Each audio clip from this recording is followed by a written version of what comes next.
கர்த்தருடைய பரிசுத்தமான நாமத்துக்கு மகிமை உண்டாவதாக.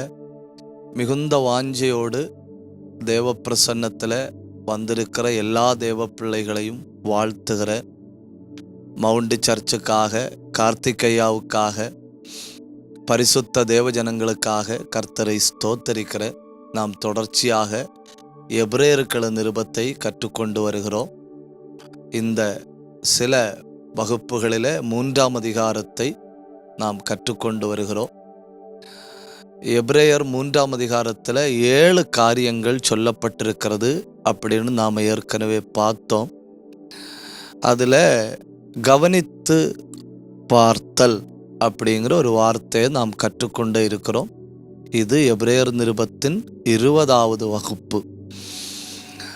கவனித்து பாருங்கள். எபிரேயர் 3ஆம் அதிகாரம் 1வது வசனத்தில் சொல்லப்பட்டிருக்கிறது, கவனித்து பாருங்கள். கவனித்து பார்த்தால் நமக்கு என்ன புரியுதுன்னு சொல்லியிருக்கு. இந்த கவனித்து பார்த்தல் அப்படின்னா என்ன தெரியுமா? அந்த துப்பாக்கி சுடுகிற ஒரு வீரர், துப்பாக்கி சுடுகிற வீரர் அந்த துப்பாக்கியிலிருந்து புறப்படுகிற அந்த புல்லட் ஒரு மையப்பகுதியில் போய் தொடும்படி அந்த மையப்பகுதியை தன் கண்களால் பார்ப்பார். அதாக்கும் கவனித்து பார்த்தல். அவருக்கு வேற எதுவுமே தெரியாது. அந்த நடுவில் இருக்கிற ஒரு டாட்டு மட்டும் அவருடைய கண்ணுக்கு தெரியும். அவருடைய கவனம் அவ்வளவு. இப்போ இயேசு கிறிஸ்துவை கவனித்து பாருங்கள் அப்படின்னு சொல்லி இருக்கு. கவனித்து பார்த்தால் எபிரேயர் நிருபத்தில் அவரை பற்றி நமக்கு என்ன தெரியுது? தம்மை ஏற்படுத்தினவருக்கு உண்மையுள்ளவராயிருந்தார். எபிரேயர் 3ஆம் அதிகாரம் அதனுடைய 2வது வசனம், 5வது வசனம், அந்த 2 வசனங்களும் சொல்லுகிறது தம்மை ஏற்படுத்தினவருக்கு உண்மையுள்ளவராயிருந்தார். அங்கே இயேசு கிறிஸ்துவை யாரோட கம்பேர் பண்ணியிருக்குன்னு பாருங்க. மோசையோட கம்பேர் பண்ணியிருக்கு. என்ன சொல்லியிருக்கு? மோசே தேவனுடைய வீட்டில் எங்கும் உண்மையுள்ளவனாயிருந்தார். பழைய ஏற்பாட்டில் கிட்டத்தட்ட 4 புஸ்தகங்களில் விரிவாய் சொல்லப்பட்டிருக்கிற ஒரு வாழ்க்கை மோசேயினுடைய வாழ்க்கை. யாத்திரையாகமும், லேவியராகமும், எண்ணாகமும், உபாகமும், அப்புறம் சங்கீதங்களிலேயும் பல பகுதிகளில் நாம் மோசே என்கிற பேரை பார்க்கிறோம். பழைய ஏற்பாட்டில் 766 தடவை மோசேயினுடைய பெயர் சொல்லப்பட்டிருக்கிறது. 766 தடவை. புதிய ஏற்பாட்டில் 80 தடவை கூறப்பட்டிருக்கிற ஒரு பெயர் மோசேயினுடைய பெயர். எபிரேயர் நிருபத்தில் பல இடங்களில் நாம் யாரோட பேரை பார்க்கிறோம் அப்படின்னா மோசேயினுடைய பேரை பார்க்கிறோம். கிட்டத்தட்ட 11 இடங்களில் நாம் மோசேயினுடைய பேரை பார்க்கிறோம். அந்த 8ஆம் அதிகாரம் 5வது வசனம், எபிரேயர் 8:5 பாருங்க. மோசே கண்டார், மோசே எச்சரிக்கப்பட்டார், மோசே கட்டளை பெற்றார், மோசே உண்டாக்கினார். அப்போ பரலோகத்தின் தேவனால் காண்பிக்கப்பட்ட மாதிரியை கண்டு எச்சரிப்பை பெற்று தேவனிடத்தில் கட்டளை பெற்று உண்டாக்கினார். தேவனுடைய வீட்டில் எங்கும் உண்மையுள்ள மோசே. இது எபிரேயர் நிருபத்தில் இந்த வசனம் எங்கிருந்து வந்ததுன்னு கேட்டா எண்ணாகமம் 12ஆம் அதிகாரம் 7வது வசனத்திலிருந்து வந்தது. எண்ணாகமம் 12ஆம் அதிகாரம் 7வது வசனத்தை நீங்க பாருங்க. ஆண்டவர் சொல்றாரு. சொல்றது யாரு? ஆண்டவர். ஆண்டவர் என்ன சொல்றாரு? என் வீட்டில் எங்கும் உண்மையுள்ளவன். எவ்வளவு அழகான வார்த்தைகள்னு பாருங்க. என் தாசன், மை சர்வன்ட் மோசஸ். இஸ்ரவேல் ஜனங்களுக்கு லீடர், ஆனா தேவனுக்கு சர்வன்ட். என் தாசனாகிய மோசே, அடுத்த வார்த்தையை பாருங்க, என் வீட்டில் எங்கும். ஆங்கிலத்தில் என்ன சொல்லி இருக்குன்னா, ஆல் மை ஹவுஸ், என் வீட்டில் எங்கும். ஒரு வீட்டை நீங்க பாருங்க, அந்த வீட்டை நாம ரெண்டா பிரிக்க முடியும். ஒன்று பப்ளிக் ஏரியா, எல்லாரும் வந்து போகிற பகுதி பப்ளிக் ஏரியா, எல்லாரும் பார்க்கிற பகுதி பப்ளிக் ஏரியா. பப்ளிக் ஏரியாவை மட்டும் வீட்டில் எங்கும்னு சொல்ல முடியாது. அந்த வீட்டில் ரெண்டாவது ஒரு பகுதி உண்டு. அது என்னன்னா பிரைவேட் ஏரியா. இப்போ ஒரு வீடுன்னா இந்த ரெண்டும், பப்ளிக் ஏரியாவும் பிரைவேட் ஏரியாவும் சேர்ந்ததுதான் ஒரு வீடு. இத ரெண்டையும் சொல்லும்போதான் எங்கும்னு சொல்ல முடியும். அதாவது என் வீட்டில் வெதர் பப்ளிக் ஆர் பிரைவேட், எல்லாரும் காண்கிற பகுதியிலேயும் யாரும் காணாத பகுதியிலேயும் மோசே உண்மையுள்ளவனாயிருந்தான். அந்த வார்த்தை நம்ம கொஞ்சம் இன்னைக்கு தியானிக்க போறோம். என் வீடு. அந்த பகுதியில எபிரேயர் நிருபத்திலேயோ இல்ல யாத்திரையாமத்திலேயோ எண்ணாகமத்திலேயோ என் வீடு அப்படின்னு ஆண்டவர் எதை சொல்றாரு? ஆண்டவருடைய வீடு. இவன் எங்க உண்மையுள்ளவராயிருந்தார்? என் வீட்டில். ஆண்டவருடைய வீடு. நான் அந்த என் வீடு என்கிற வார்த்தையை நம்ம கொஞ்சம் ஆழமாய் போகலாம். கொஞ்சம் இந்த தேவனுடைய வீடு அப்படிங்கிறத நாம முதல்ல பைபிள்ல வாசிக்கிறது ஆதியாகமம் 28ஆம் அதிகாரத்துல. முதல்ல அங்க பாருங்க, அங்கே தெய்வத்தினுடைய வீடு 2 வகைகளாக சொல்லப்பட்டிருக்கிறது. ஒண்ணு பாருங்க, அங்க என்ன சொல்லி இருக்கு? கர்த்தர் இங்கே இருக்கிறார். 16வது வசனம், ஆதியாகமம் 28:16. நான் அதை அறியாதிருந்தேன். தேவனுடைய வீடு அங்க இருக்கு, ஆனா எனக்கு தெரியாது.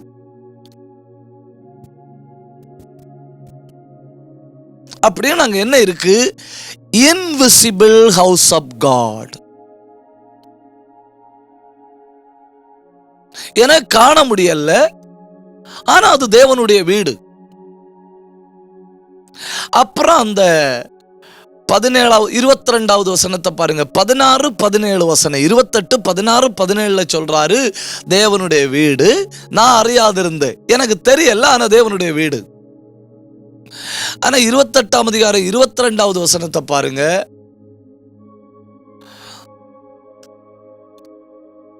இது தேவனுடைய வீடா இருக்கும். I will build. ஏற்கனவே அங்க இருக்கு, காண முடியாத தெய்வத்தினுடைய வீடு. அப்புறம் அவர் ஜெபிக்கிறார், இதெல்லாம் ஆண்டவர் எனக்கு தந்தா இவ்விடம் தேவனுடைய வீடா இருக்கும். அப்படின்னா இங்க காண முடியாத தேவனுடைய வீடு இருக்கு, நான் காணத்தக்க ஒரு தேவனுடைய வீட்டை எழுப்புவேன்.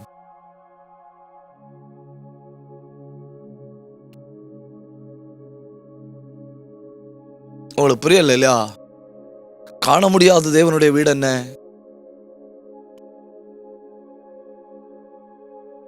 தேவ பிரசன்னம்.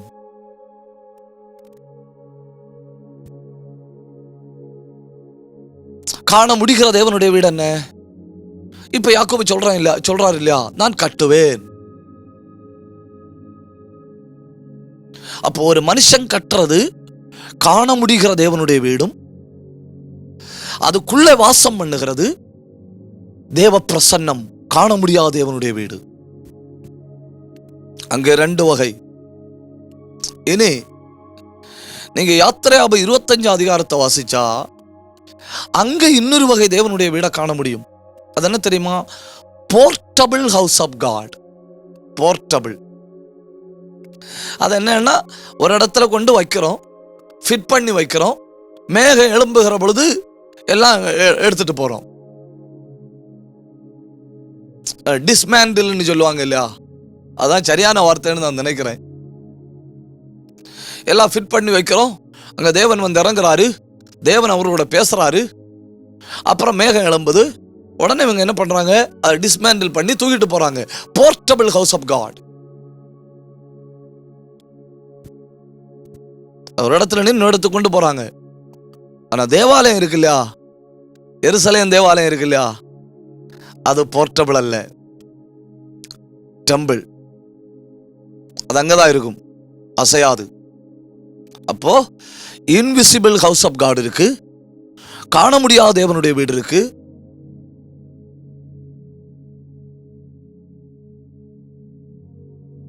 நாம் கட்டுகிற தேவனுடைய வீடு இருக்கு. ஒரு இடத்துல இருந்து இன்னொரு இடத்துக்கு சுமந்து கொண்டு போகிற தேவனுடைய வீடு இருக்கு. டெம்பிள் அப்படிங்கிற பேர்ல தேவனுடைய வீடு இருக்கு. உங்களுக்கு கிட்டத்தட்ட புரிஞ்சுன்னு நினைக்கிறேன். இன்னும் கொஞ்சம் கூட ஆழமாய் மோச இடத்துல ஆண்டவர் சொல்றாரு இல்லையா, என் வீடு. கொஞ்சம் பாருங்க, அது எங்க தொடங்குன்னு பாருங்க. ஒவ்வொரு மனுஷனுடைய இருதயமும் தெய்வத்தினுடைய வீடு. ஆச்சா, ஒன்று. அப்புறம் கொஞ்சம் கூட பெருசா பாருங்க, அந்த ஆசரிப்பு கூடாரம் இருக்கு இல்லையா, அது தெய்வத்தினுடைய வீடு. ஒவ்வொரு மனுஷனுடைய இருதயம் தெய்வத்தினுடைய வீடு. அப்புறம் அந்த ஆசரிப்பு கூடாரம் தெய்வத்தினுடைய வீடு. அப்புறம் கொஞ்சம் கூட இஸ்ரவேல் குடும்பம் இருக்கு இல்லையா, இஸ்ரவேல் குடும்பம். இஸ்ரவேல் குடும்பம் அப்படின்னாக்கும் பைபிள்ல சொல்லி இருக்கு. அப்ப இஸ்ரவேல் குடும்பம் என்பது தெய்வத்தினுடைய வீடு, ஒரு மனுஷனுடைய இருதயம், அப்புறம் ஆசரிப்பு கூடாரம், அப்புறம் மொத்த இஸ்ரவேல் குடும்பம்.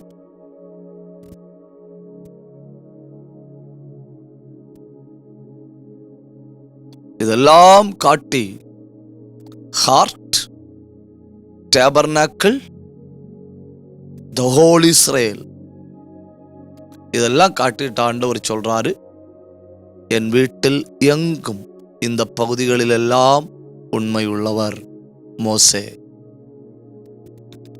அப்படின்னா தன் இருதயத்தில் உண்மை உள்ளவன், தன் வீட்டுக்குள்ள உண்மை உள்ளவன், ஆசரிப்பு கூடாரத்தில் உண்மை உள்ளவன், இஸ்ரவேல் குடும்பம் மொத்தத்தில் உண்மை உள்ளவன். இன்னும் கொஞ்சம் அந்த வீட்டை பற்றி எபிரேயர் 3:6 பாருங்க. நாம் அவருடைய வீடாயிருப்போம், நாம் அவருடைய வீடாயிருப்போம். எபிரேயர் 3:6 அப்படின்னு அங்க என்ன, எவ்ரி சில்ட்ரன் ஆஃப் காட், தேவ பிரசன்னத்தை இருதயத்தில் சுமக்கிற,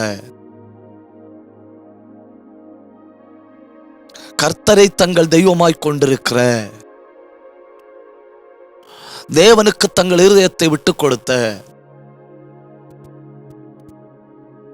எந்த தேவ பிள்ளையா இருந்தாலும்,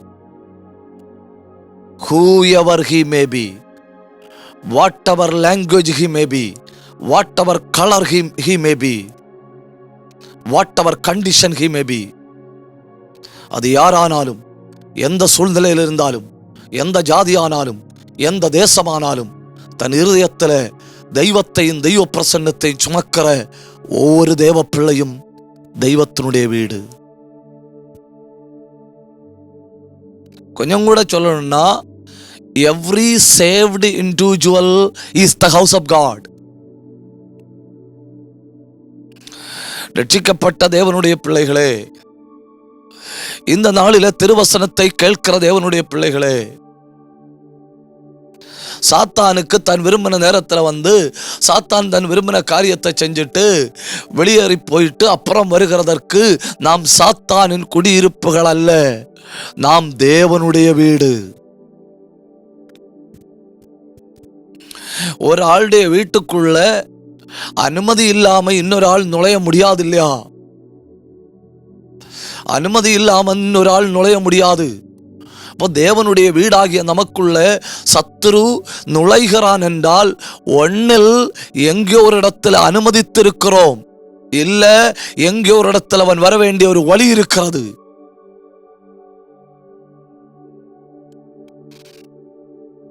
Every individual is a house of God.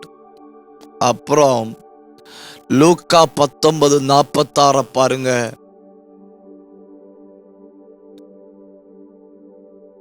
என் வீடு ஜெப வீடு.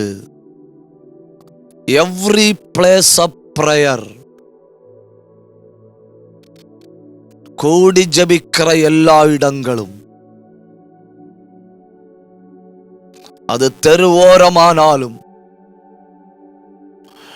அது வேலை முடியாமல் பாதியில் நிற்கிற கட்டிடமானாலும், அது 4 பக்கம் அடைக்கப்படாமல் இருந்தாலும், அது வசதி வாய்ப்புகள் இல்லாமல் இருந்தாலும், தேவ பிள்ளைகள் கூடி ஜெபிக்கிற எல்லா இடமும் தேவனுடைய வீடு.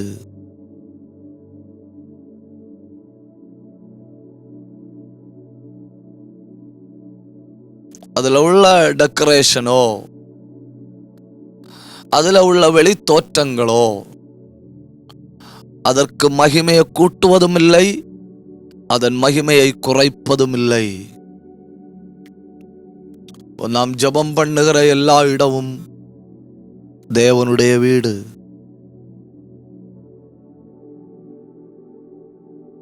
அப்புறம்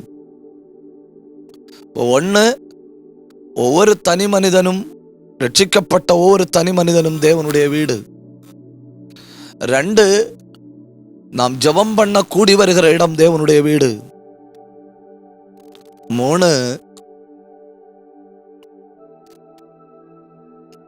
தேவனோடு நடந்து, தேவனோடு பேசி, தேவனோடு உறவு கொள்ளுகிறான் இல்லையா, அது தேவனுடைய வீடு. A place where we have relationship with Almighty God. உதாரணம், ஏதேன் தோட்டம் தேவனுடைய வீடு. ஆதியாகமம் 3:8 பாருங்க. பகல் குளிர்ச்சியான நேரத்தில் உன்னதமான தேவன் மனிதர்கள் நடுவில் வந்து உலாவுகிறார். நானும் என்னை உண்டாக்கின கர்த்தரும், நானும் என் இரட்சகரும், நானும் உயிரை கொடுத்து என்னை நேசித்தவரும் ஒருமித்து இணைகிற, பேசுகிற, சஞ்சரிக்கிற இடம் தேவனுடைய வீடு. அப்புறம் 1 தீமோத்தேயு 3:15 பாருங்க. அங்க என்ன சொல்லி இருக்குன்னு பாருங்க. தேவனுடைய வீடுன்னு சொல்லிட்டு அங்க என்ன சொல்லி இருக்கு? சத்தியத்துக்கு தூணும் ஆதாரமாயிருக்கிற சபை.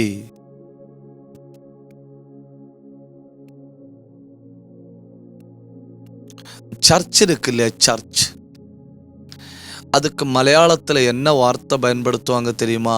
பள்ளி. பள்ளி இல்ல, பள்ளி. உண்மையிலே அந்த பள்ளி என்கிற வார்த்தை எதற்காக பயன்படுத்தப்பட்ட வார்த்தைன்னா, ராஜாக்கள் ஒரு இடத்துல வந்து உட்கார்ந்து இருப்பாங்க. அந்த இடத்துல ராஜாக்கள் வாரத்துக்கு ஒரு முறை வந்து உட்கார்ந்து இருப்பாங்க. அந்த ராஜாக்கள் அந்த இடத்துல வந்து உட்கார்ந்து இருக்கும்போ ஜனங்கள் நேரடியாக, எந்த சாதாரண மனுஷனும் எந்த குடிமகனும் நேரடியாக ராஜாவினிடத்துல வந்து தன் பிரச்சனையை சொல்ல முடியும். அதாக்கும் பள்ளி. இப்ப சபைக்கு அதே மலையாள வார்த்தை பள்ளி. ஏன்னா எந்த சாதாரண மனுஷனும் ராஜாதி ராஜாவினிடத்துல வந்து, ராஜாதி ராஜாவினிடத்துல நேரடியாக தன் பிரச்சனையை சொல்ல முடியும். அதுதான் சபை. தேவனுடைய வீடு, தேவனுடைய சபை. அப்படின்னா என் வீட்டில் எங்கும் உண்மை உள்ளவன் அப்படிங்கிற வார்த்தைய இந்த காலத்தோட கொஞ்சம் இணைத்து பேசணும்னா, என் ஆலயத்தில் நான் கொடுத்திருக்கிற பொறுப்பு சின்னதோ பெரிதோ, உங்களுக்கு தெரியுமா, ஆசரிப்பு கூடாரத்தில் இருக்கிற பெரிய பலகைக்கும் ஒரு வேலை இருக்கு. பெரிய பலகைக்கும் ஒரு வேலை இருக்கு. அங்க பயன்படுத்துகிற ஒரு சின்ன ஸ்க்ரூக்கும் ஒரு பொறுப்பு இருக்கு. அங்க பயன்படுத்துகிற ஒரு நூலுக்கும் ஒரு பொறுப்பு இருக்கு. எல்லாம் இணைந்துதான் ஆசரிப்பு கூடாரம். பெரிய பலகை தேவை, அப்புறம் சின்ன ஸ்க்ரூ தேவை, அப்புறம் சின்ன ரத்தாம்பர நூலும் தேவை. அப்படியானா தேவன் நமக்கு தருகிற பொறுப்பு சின்னதானாலும் பெரியதானாலும் அந்த பொறுப்புல நாம் உண்மை உள்ளவர்களாயிருந்தால் ஆண்டவர் நம்மளை என்ன சொல்லுவாரு? என் வீட்டில் உண்மை உள்ளவன்.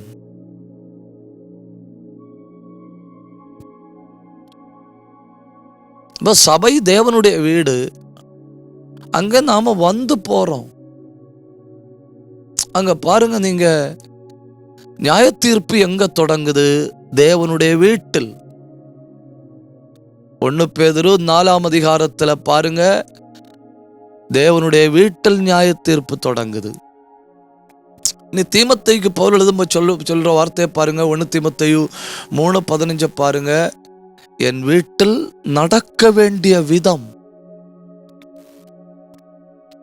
அப்போ how to walk in the house of God. இப்போ இந்த ஸ்பேஸ் வாக் உண்டு இல்லையா? ஸ்பேஸ் வாக், விண்வெளியில நடப்பது. அந்த விண்வெளியில நடப்பதற்கு அவங்க பயிற்சி எடுக்கணும். ஏன் பயிற்சி எடுக்கணும்னா, இங்க நடக்கிற மாதிரி விண்வெளியில நடக்க முடியாது. அங்க புவியீர்ப்பு விசை இல்லை, அந்த கிராவிட்டி ஃபோர்ஸ் நம்மளை இழுத்து கொள்ளாது. நம்ம சாதாரண நடையில விண்வெளியில நடக்க முடியாது.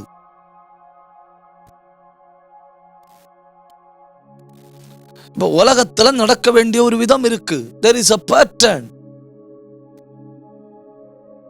மிலிட்டரியில நடக்க வேண்டிய ஒரு விதம் இருக்கு.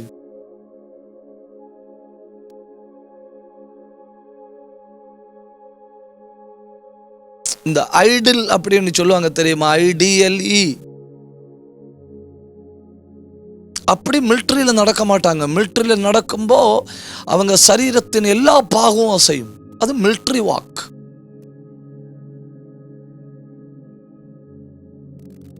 உலகத்துக்கு ஒரு பேட்டர்ன் நடப்பு இருக்கு, மிலிட்டரிக்குன்னு ஒரு நடப்பு இருக்கு. தேவனுடைய சபையில நடக்க வேண்டிய ஒரு பேட்டர்ன் இருக்கு.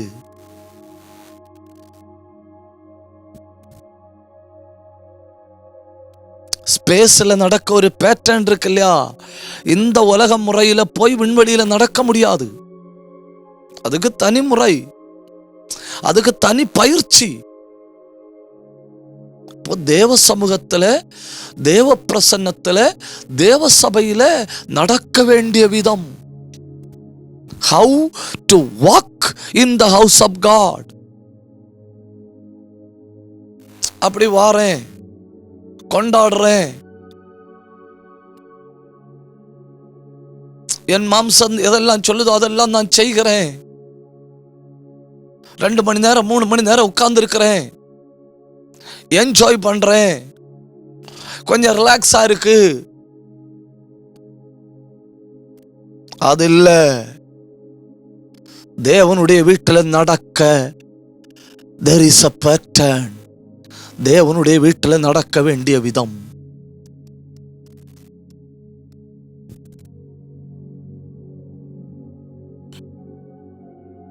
எல்லாருக்கும் புரியுதுன்னு நான் நம்புறேன். ஒண்ணு, ஒவ்வொரு தேவ பிள்ளையும் தேவனுடைய வீடு. 2, ஜெபிக்கிற எல்லா இடங்களும் தேவனுடைய வீடு. 3, தேவனோடு தொடர்பு வைக்கிற இடம் ஏதேன் தோட்டம் தேவனுடைய வீடு. 4, சபை தேவனுடைய வீடு. 5, அந்த ஹவுஸ் அப்படிங்கிற வார்த்தையை நீங்க ஒன்று யோசிச்சு பாருங்க. வீடு, வீடு அப்படின்னா என்ன? நாம் ஒரு இடத்துக்கு போவோம், வருவோம், தெருவுக்கு போவோம், கடைக்கு போவோம், சிட்டிக்கு போவோம், யாத்திரை போவோம்.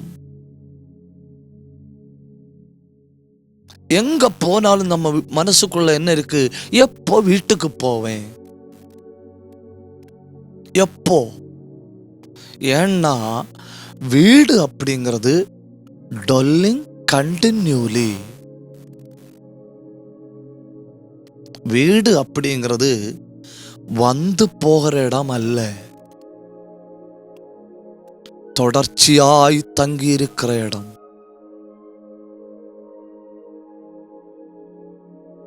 அந்த யோவான் 6:56 பாருங்க. அங்கதான் புசித்து, அங்கதான் இளைப்பாரி, அங்கதான் நிரந்தரமா தங்கி இருக்கிறோம். அதுதான் வீடு.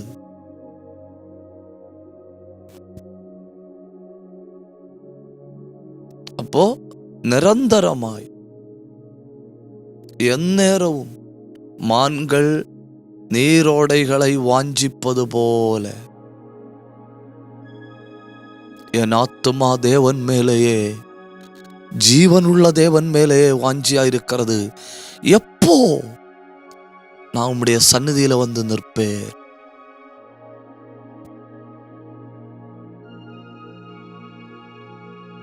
இந்த நாளில இத கேட்கிற தேவ பிள்ளைகளே, நம்மளை பார்த்து ஆண்டவர் சொல்லணும், என் வீட்டில் எங்கும் உண்மையுள்ளவன். நான் கொஞ்சம் முன்ன போறேன். மோசே என் வீட்டில் எங்கும் உண்மை உள்ளவன். மோசையை கவனித்து பார்த்தா நமக்கு என்ன தெரியுது? தேவனுடைய வீட்டில் எங்கும் உண்மை உள்ளவன். அப்படின்னா இஸ்ரவேல் குடும்பம் முழுக்க தேவனுடைய வீடு. அங்க எல்லா இடத்திலையும் உண்மை உள்ளவன். இனி யாரோட கம்பேர் பண்ணி இருக்கு மோசே? இயேசுவோட. இவரோ வீட்டிற்கும் மேற்பட்டவராயிருந்து, இயேசுவை கவனித்து பார்க்கும்போது பாத்தீங்களா, இவரோ வீட்டிற்கும் மேற்பட்டவராயிருந்து தம்மை ஏற்படுத்தினவருக்கு உண்மையுள்ளவராயிருந்தார். மோசே தேவனுடைய வீட்டில் எங்கும் உண்மையுள்ளவன். ஆண்டவர் சொல்றாரு, எந்த மனுஷனோடு நான் பேச விரும்பினாலும் சொப்பனத்திலேயோ தரிசனத்திலேயோ, எண்ணாகும் 12:6, 7, 8, சொப்பனத்திலேயோ தரிசனத்திலேயோ பேசுவேன். நான் மோசையோடு நான் முகமுகமாய் பேசுகிறேன். ஏன்? என் வீட்டில் எங்கும் உண்மையுள்ளவன். இவரை பாருங்க, இவரோ வீட்டிற்கும் மேற்பட்டவராயிருந்து தம்மை ஏற்படுத்தினவருக்கு உண்மையுள்ளவராயிருக்கிறார். அப்போ மோசே, அப்புறம் இயேசு கிறிஸ்து, அப்புறம் நமக்கு என்ன சொல்லியிருக்கு? எபிரேயர் 3:6 நாம் அப்படி செய்வோமானால் நாமே தேவனுடைய வீடாயிருப்போம். இந்த உலகத்துல தேவ பிரசன்னத்தை சுமக்கிற தேவ பிள்ளைகளே, நாம எங்கும் உண்மையுள்ளவர்களா இருக்கணும். ஏன் அப்படின்னா, நாமே தேவனுடைய வீடு. நாம் யார் தெரியுமா? விலையேற பெற்ற தேவ பிரசன்னத்தை சுமக்கிற பாத்திரங்கள். வருகிற நாட்களில் மோசேயும் இயேசு கிறிஸ்துவையும் எங்கெல்லாம் ஒப்பிட்டு பார்த்திருக்கு எபிரேயர் நிருபத்தில் அப்படின்னு நாம் பார்ப்போம். அப்புறம் இஸ்ரவேல் ஜனத்தையும் நம்மையும் எங்கெல்லாம் எபிரேயர் நிருபத்தில் ஒப்புமைப்படுத்தப்பட்டிருக்கிறது அப்படின்னு நாம் பார்க்கலாம். இந்த நாளில் நம்முடைய கண்களை மூடி பரலோகத்தின் தேவனை நோக்கி நாம் ஜெபிக்கலாம். நம்மை ஏற்படுத்தினது மனுஷன் அல்ல. நம்ம செய்கிறது ஊழியம், நாம் செய்கிற எந்த காரியத்திலையும் நம்ம ஏற்படுத்தினது மனுஷன் அல்ல, நம்ம ஏற்படுத்தினது ஆண்டவர். அந்த கர்த்தருக்கு எல்லா காரியத்திலையும் உண்மையுள்ளவர்களாயிருக்க ஆண்டவர் நமக்கு கிருபை செய்வாராக. ஒரு வார்த்தை நாம் ஜெபிப்போம். கிருபையுள்ள நல்ல தகப்பனே, நல்ல இந்த வேளைக்காய் உமக்கு நன்றி. கொஞ்ச நேரம் நம்முடைய திருவசனங்களை கவனித்து பார்க்க நீர் தந்த மேலான கிருபைக்காய் உமக்கு நன்றி ஆண்டவரே. எங்கள் ஆவிக்குரிய வாழ்க்கைய உறுதி உள்ளதாய் மாற்றுகிற உம்முடைய வசனங்கள், நாங்கள் சாதாரணமானவர்கள் அல்ல, நாங்கள் காட்ஸ் பேலஸ், உன்னதமான தேவன் வாசம் பண்ணுகிற, ராஜாதி ராஜா வாசம் பண்ணுகிற தேவனுடைய வீடு நாங்கள் என்கிற உணர்வோடு வாழ கிருபை தாரும். கேட்டுக்கொண்டிருக்கிற எல்லா தேவ பிள்ளைகளையும் ஆசீர்வதியும். நாங்கள் கேட்கிற தியானிக்கிற இந்த வசனங்கள் மறுபடியும் மறுபடியும் எங்கள் உள்ளத்தில் செயல்படுவதாக. சத்துருவுக்கு எங்கள் மேல் உரிமை இல்லை, அந்தகார வல்லமைகளுக்கு எங்கள் மேல் உரிமை இல்லை. நீர் எப்பொழுதும் தங்கியிருக்கிற வீடு நாங்கள் என்கிற உணர்வு எங்களை ஆட்கொள்ளட்டும். மறுபடியும் அடுத்தொரு பைபிள் ஸ்டடியில் காண்கிறது வரை உம்முடைய கிருபை எங்களை சூழ்ந்து கொள்ளட்டும். கார்த்திகையாவையும் சபையும் கொடுத்திருக்கிற எல்லா ஊழியங்களையும் தெய்வீக காவலால் காத்துக்கொள்ளும். உம்முடைய நல்ல கரத்தில் எங்களை தாழ்த்தி தருகிறோம். ஜபத்தை கேட்டபடியால் உமக்கு நன்றி செலுத்தி இயேசுவின் நாமத்தில் ஜெபிக்கிறோம் நல்ல பிதாவே, ஆமென். மௌனமாய் கேட்டுக்கொண்டு உங்கள் எல்லாரையும் கர்த்தர் ஆசீர்வதிப்பார். God bless you.